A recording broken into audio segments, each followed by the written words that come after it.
And there, I met a very important guy, okay? His name is San Sebastian, and he was a German guy. He was a German Aryan phenotype, like with the blonde hair, you know, like, like this, and he became my boyfriend.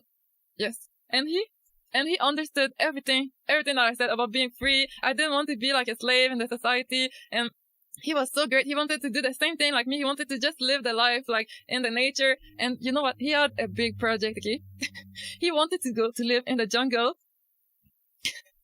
This guy is fucking crazy, okay? He was young, like me. I was 19, he was 21, and he was traveling for like 5 years, and he wanted to go live in the jungle, okay, to make his life there and just eat the fruits and the trees and just get away from society and just be like animals, you know, like just make babies in the forest. That would be much more natural, he said.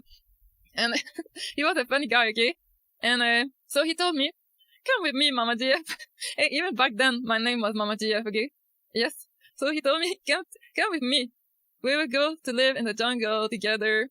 And so I was like, you know, me, a guy who tells me something like this, like, let's go live in the jungle, you know, away from society, it's like, it really works for me. Like if you tell me something like this, I will go with you, okay? So I went there with him. So we started to travel together after the rainbow. So we were living in Spain. And this guy, he was really like, he had this project, okay? I can't believe he was just 21 years old and he was like, he's a really funny guy, okay? And so he really wanted to go to the jungle, and the closest jungle was in Africa, okay, in the Congo. So we had a big project of going there, making our life there, just burning our passports and burning everything and just live there like Adam and Eve, you know. And yeah, so yeah, and he was very clever. So what we did, we went to live in the port of Spain, okay. And there we lived there about like a month, okay. It was crazy. Like every day we would just go there, and we would try to spot like a captain or something, somebody who owned a big ship and who could bring us to the Congo or to Africa somewhere. Yeah, because you remember, but yeah, every captain that we asked to bring us, they said, yeah, I could bring you, but I had no passport. So they didn't want to bring us without a passport. Because you remember, I got stolen everything when I was in Austria. So I didn't have a passport. So it was very difficult. We didn't find anybody who wants to bring us. So it was very sad. So one day, San Sebastian, he had an illumination, okay? I don't know where he got that from his head, but he said, hey, I know a place where we can go. And it belongs to Spain, but it's on the African continent, okay? So we can just take a boat and go there. And like this, we're gonna be in Africa already. Then we just have to find a way to go to Congo, you know? That's it. So that was very clever of him. I don't know where he took this information from, but this, yeah, there's a place in Africa. It's called Septa or Sirta. I don't know how you say this. And it's in Morocco, but it's like just a little place, like it belongs to Spain. And really, when you look at it, it looks like a bit artificial. I don't know. It looks weird.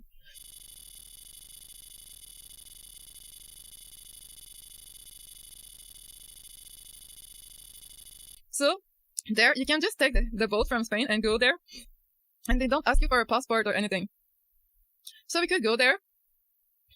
So we went there and we thought like we could just go through the fence or something, go find a hole to go there.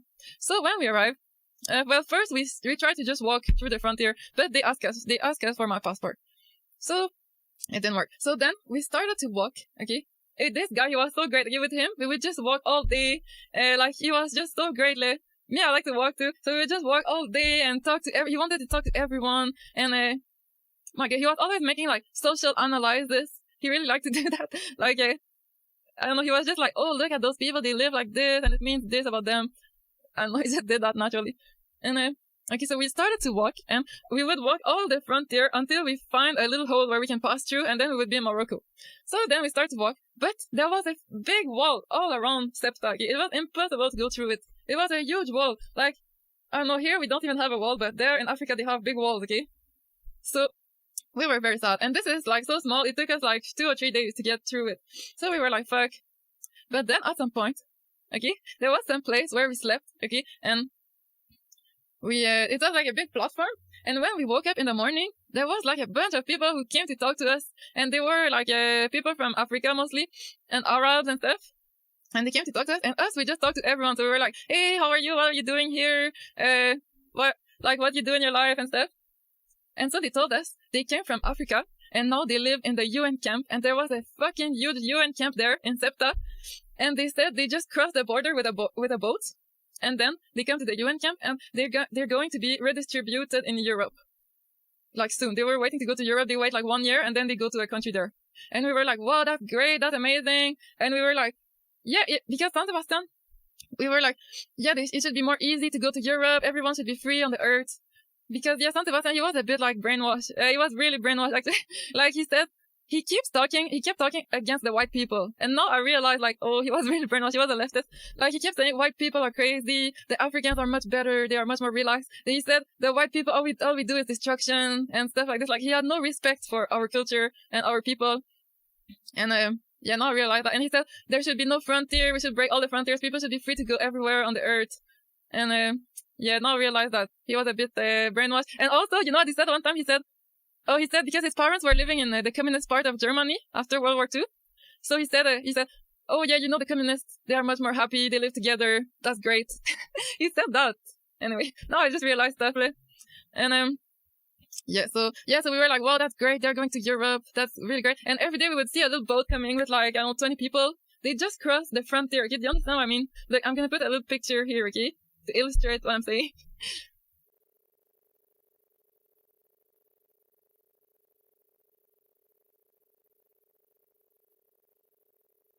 And they just cross the border. Like, it's not like they cross the sea.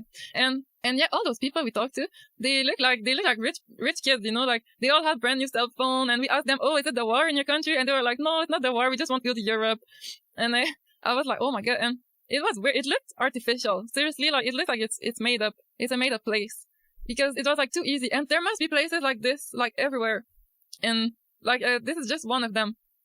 Like, I put another picture here so you can understand.